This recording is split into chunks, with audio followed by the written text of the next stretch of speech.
Ngayong araw na ito, tatalakayin natin ang inatas na module sa aming pangkat. Ito ang module 1 at module 5. Handa na ba kayo? Let's go! Ang tatlong panuto sa ating talakayin ngayon na maaari niyong malaman o matutunan.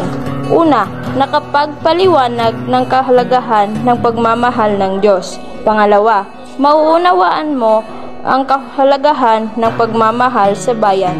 Pangatlo, matutukoy ang mga pagkakataong nakatulong ang pagmamahal na natutunan sa totoong buhay.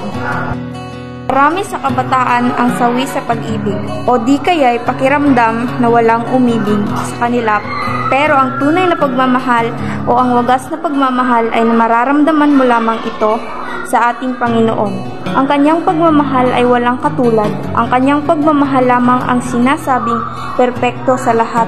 Sa libro ng Quran, Kabanata 2, Talata 163 hanggang 165, at nagsasabing nag-iisa lamang at nagtatangi ang Diyos. Siya lamang ang tanging sasambahin kung minamahal natin ang Diyos. Nagre-replikasyon ito sa pagmamahal na nakapaligid sa atin.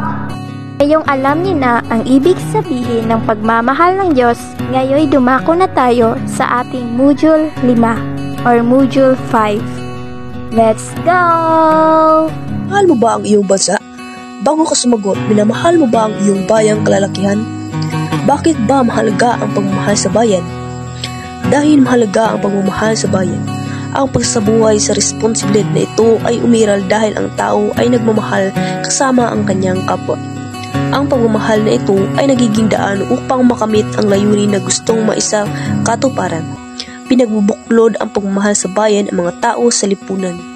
Paingatan at pinahalagahan ng pagmamahal sa bayan ang karapatan at dignidad ng tao, gayon din ang kultura, paniniwala at pagkakakilanlan. Mayroong 16 na mga pagpapahalaga sa indikasyon ng pagmamahal sa bayan, at ito ay pagpapahalaga sa buhay, katotohanan, pagmamahal at pagmamalasakit sa kapwa, pananampalataya, paggalang, katarungan, kapayapaan, kaayusan, pagkalinga sa pamilya at salinlahi, kasipagan, pangangalaga sa kalikasan at kapaligiran, pagkakaisa, kabayanihan, kalayaan, pagsunod sa batas, pagsulong sa kabutihang panlahat. Ayon kay San Juan Pablo, ang dignidad ng persona ng tao ay kasama sa kanyang karapatan na maging bahagi sa aktibong pagkikilahok sa lipunang makapag-ambag sa kabutihang panlahat. Mayroon ring 11 sa mga angkop na kilos na nagpapamalas ng pagmamahal sa bayan. Una, mag-aral lang mabuti. Ikalawa, huwag magpapahuli dahil ang oras ay malaga. Ikatlo, pumila ng maayos. Ikaapat, awitin ang pagmansang awit ng mga panggalang at dignidad. 5. Maging totoo at tapat, huwag mangupya at magpakopya.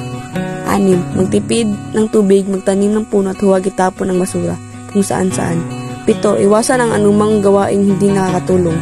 8. Bumili ng produkto sariling atin. 9. Kung pwede nang bumutoy sa gawa ito ng tama. 10. Alagaan at igalang ang nakakatanda. At ang panghuli, isama sa panalangin ng bansa at ang kapwa mamayaman. Minsan sa ating buhay ay gumagawa tayo ng paglabag sa ating sariling bayan.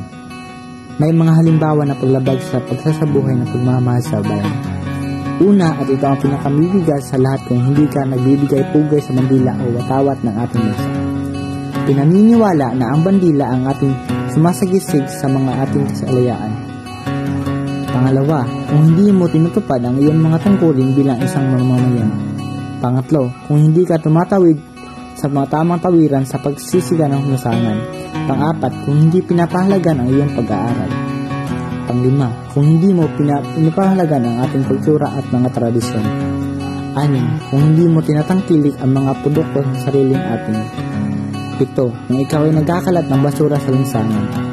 8, kung isa ka sa mga pumuputol ng mga puno sa bundukan na nakakasira ng kalikasan. 9, kung isa ka sa mga humuhuli at pumapatay ng mga hayop na pinagbabawal na huhulihin. 10, at panghuli, kung isa ka sa mga lumalabag sa mga batas na pinagtutupad ng mga bansa.